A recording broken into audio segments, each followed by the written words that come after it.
Hey guys, welcome back to this channel.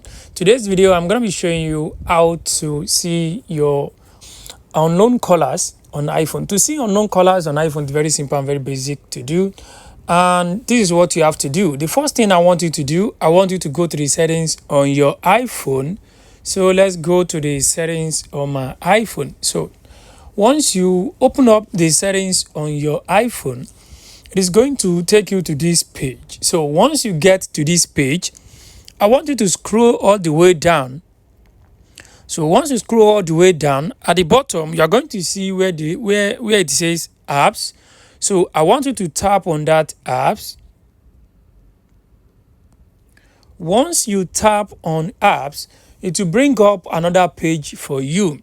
On this page, I want you to scroll down and look for where we have phone. Just scroll down and look for phone. So let's go to P to get that. So we have it here. So I want you to tap on phone. So guys, once you tap on phone, I want you to scroll down. Once you scroll down, you are going to see where it says silence unknown callers. I want you to tap on that. Silence unknown callers.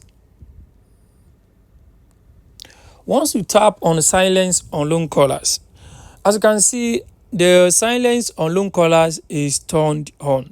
You want to make sure that this one is turned off. So you just tap on it. Once you tap on it, it will turn off. So whenever any unknown number calls you, it is going to display the number. So guys, this is how you can actually see any unknown callers on iPhone. I hope this video helped you. Thanks for watching.